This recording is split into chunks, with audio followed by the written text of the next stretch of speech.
Hi everyone, my name is Leia Swanberg. Welcome to our webinar on genetic testing of embryos, also known as PGT-A. I'm on the road today, but am pulled over and wanted to ensure this webinar happened today. And of course, Murphy's Law is Murphy's Law. And so Dr. Librach is running a few minutes late. So he should be joining us. If he is unable to join us by 10 minutes past, then we will reschedule this webinar to another time. But again, welcome to our webinar. I wanted to begin by talking about genetic testing in general. For many of our clients at Egg Helpers and then eventually at CFC, we find that they are using egg donors, sperm donors, both. And the question we often receive, and I think is an important one to ask your clinic, is why do we need genetic testing of our embryos if we are doing genetic testing on the egg and sperm provider? I think it's really important to look at that and to see. Hi, Cindy. I will be adding Cindy here in just one moment. Let me figure out how to do that. Here we are at stage. Hey, Cindy, how are you? I'm great, thanks. How are you? I just need to in the car, but here I am. Dr. Librach's running a little late, so I'm just beginning to just talk about some questions that I believe people should ask their clinic about genetic testing of embryos. And the first one was, for intended parents really to look at genetic testing in general, even before the embryo stage. Many clinics now are suggesting that there is genetic testing done of the sperm and egg provider.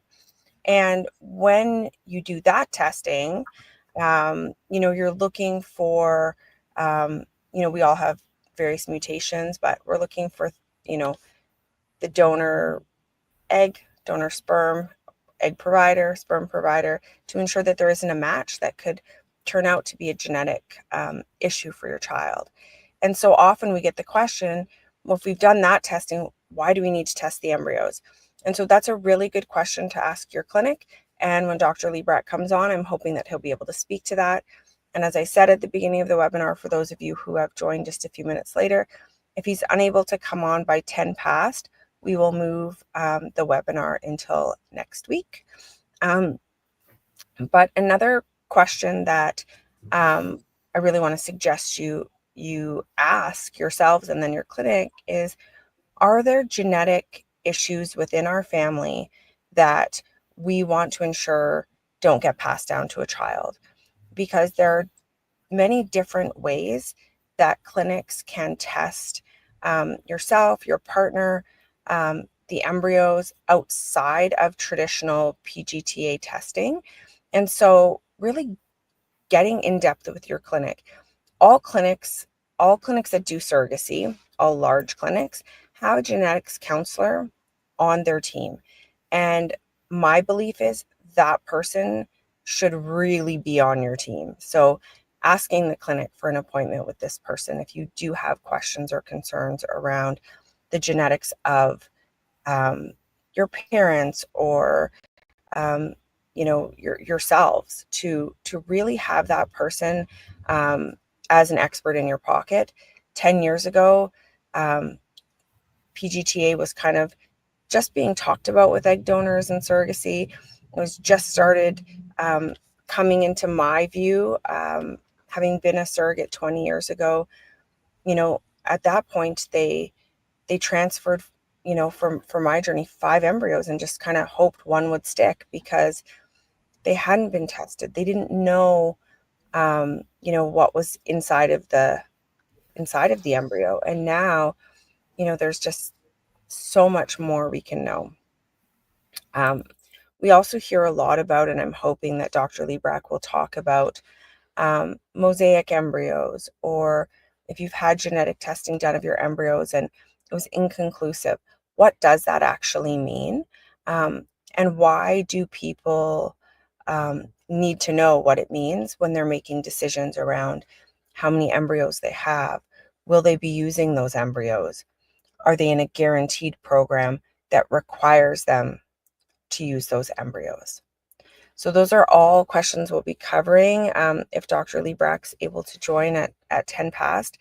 But I wanted to, while we have Cindy here, Cindy is the director of Hope Springs Fertility Law and a great lawyer. We talk a lot about things that we're seeing in the industry, in the healthcare space is what I'm trying to call it now instead of the industry, because it really, while it's both, I think healthcare space sounds a little gentler or a little more gentle. And so Cindy, several people sent us in questions, but these two seem to happen all the time, or had to happen to come in. The first one is, why in Canada is it illegal for us to know the gender before embryo transfer, if the technology is available to find out? The second question is, can we send our embryos somewhere else? And this question about sending the embryos somewhere else to have this genetic testing um, came from someone that has 3 children through surrogacy, boys. They want to balance their families ethically. And I know we talk about ethics and the law being two very different things, but ethically, legally, can you just sort of talk a little bit about those pieces?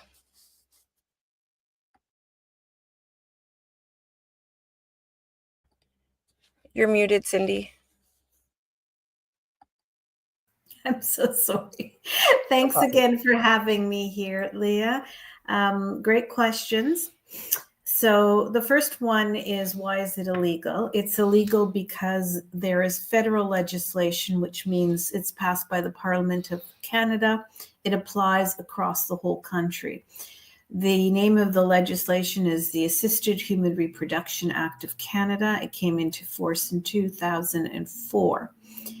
And it outlines a number of prohibited practices with fertility treatments.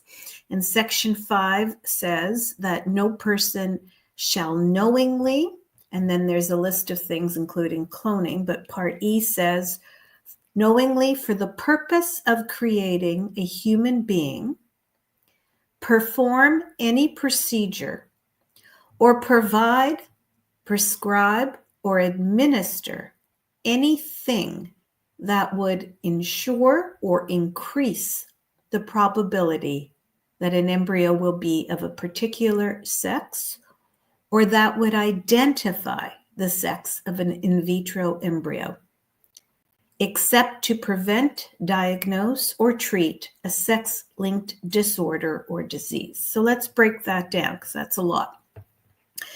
So for the purpose of creating a human being, that would be the person most likely at your clinic, the doctors, the embryologists, the nurses, anyone there.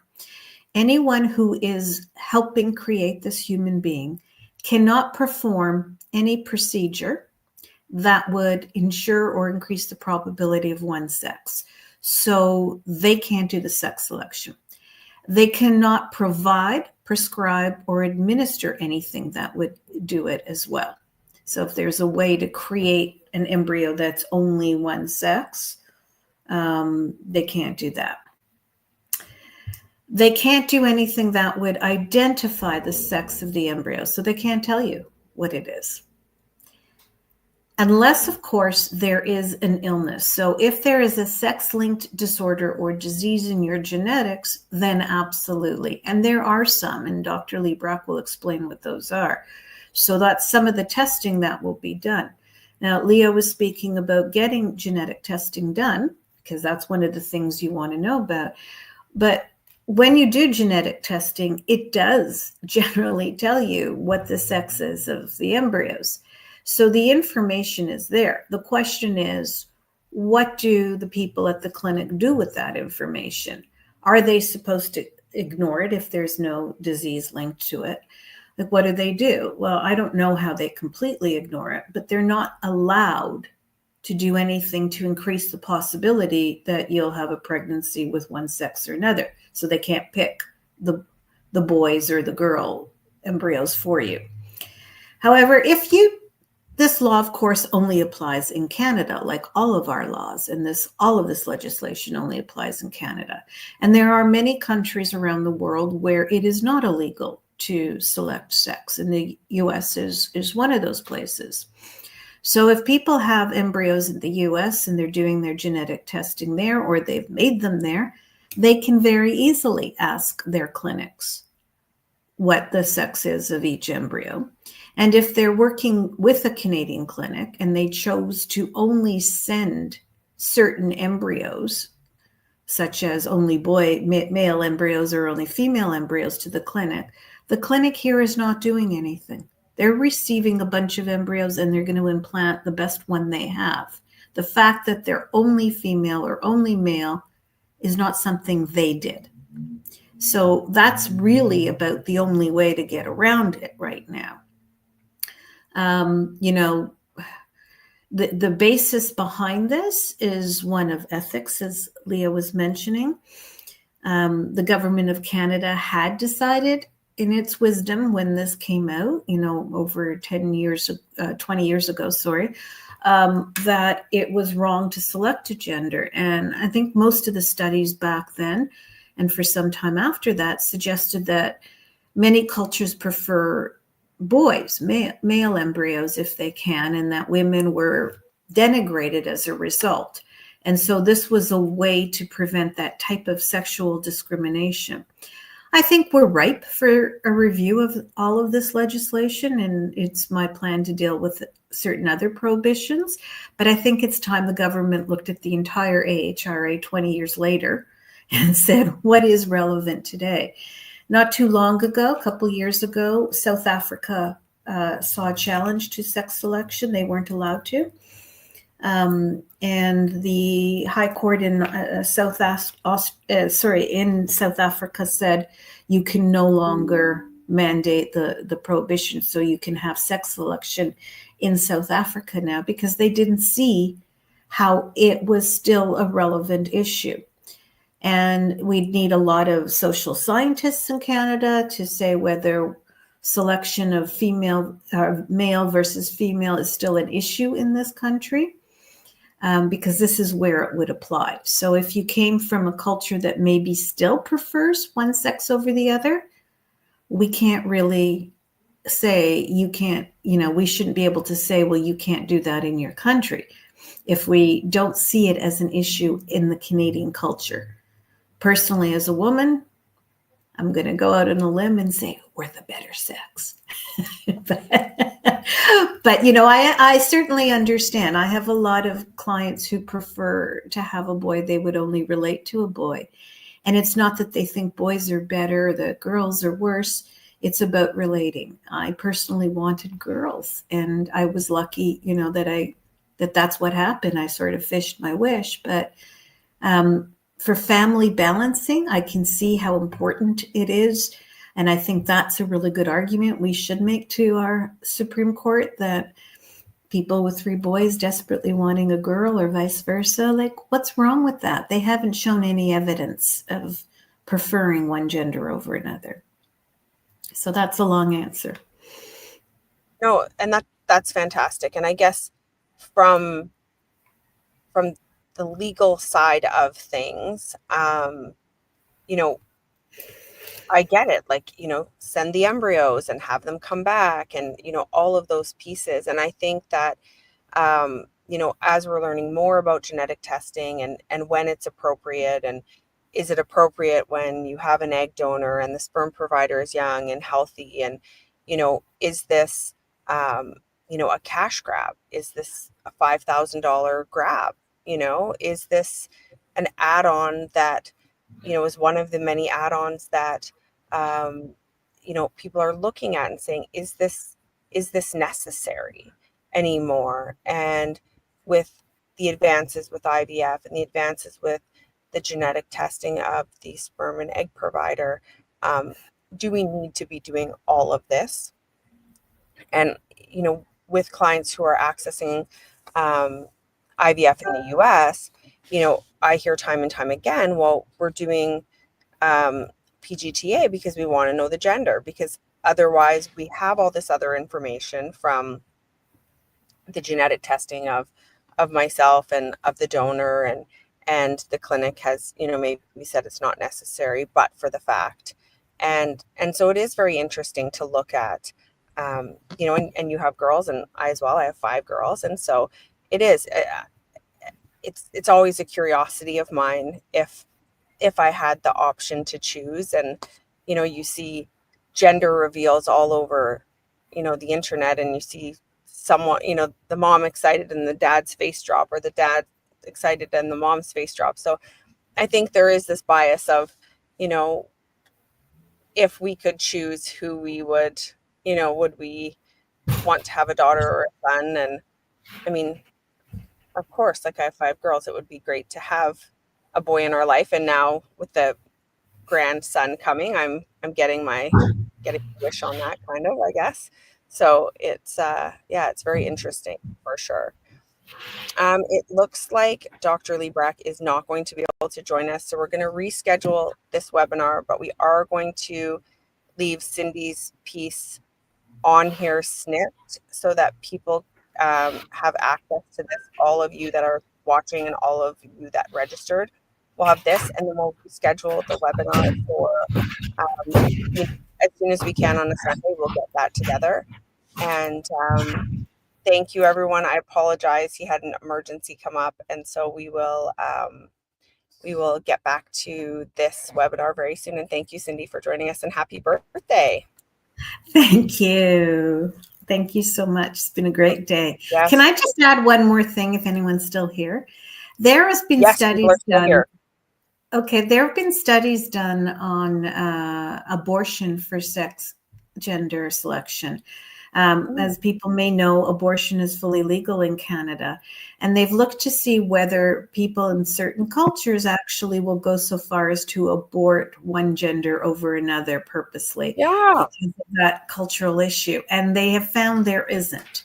So I think those are also things we look at when we want to have a look at this and really say, are there other ways to prevent cultural sex selection, which I think people would still argue is unethical and wrong, and doctors may not want to do. So I think there's ways we have families doing their educational examination to go through surrogacy and egg donation. Well, that can easily be a question. And why do you want a girl? Why do you want a boy? And I think there's obvious reasons that you see just in what they say. It's our preference. We're guys. We don't know what to do, or we're, I'm a woman. I want a little girl. It's all of that. Or family balancing. And I think there's a way that if we trust the psychologist to say somebody is not in a good place to be a surrogate or an intended parent right now, we should trust them also to be able to say they only want this because they think this particular sex is better than the other. But otherwise, why not allow it? So that's what I'm leaving everybody to think about is, who wants to fund a challenge? Absolutely. And Cindy, as you bring that up, it is still in like, I live in British Columbia, and they still will not provide you with the information on the gender, even if they see it on an ultrasound, until I believe it's 22 weeks or 23 weeks. And they will say, there are cultures that would choose to terminate a pregnancy, and we don't support that. And or they won't tell you the gender. And I think that's a bias as well, because I don't see that. I don't see that happening. And I don't, and as you said, the study shows it's not happening. And I think I think it's important to educate those doctors and hospitals that feel that way. But in surrogacy, it's going to be the most unusual situation, I would think, that IPs would ask their surrogate to abort because of the sex. And I would think most surrogates would say, I didn't do all of this to for go that. have an abortion because you don't like the sex of this healthy baby I'm carrying. So it's almost not relevant in the surrogacy world. And that's another reason why we should be looking at a 20-year-old law that, by the way, was based on studies that were 20 years old at that point. So most studies were 40 years old and never consulted the LGBT community before it came Well, into that's play. it. You know, assuming anyone's gender, as we all know now, is not a thing. And so, you know, we can be going in one direction with a child that we're having, and that child chooses to go in a completely different direction in terms of their gender identity. And so it is so outdated. It makes such zero sense in 2025. And Yeah. you know, we will see for all those that are Canadian. You know, definitely look at your ballot on Monday.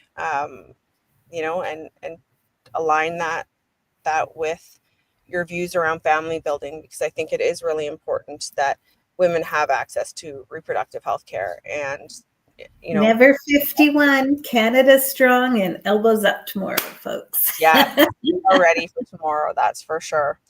Excellent. So thank you, Cindy. Okay, thank you. Librach will join us another time. Thanks so much. Bye, everyone.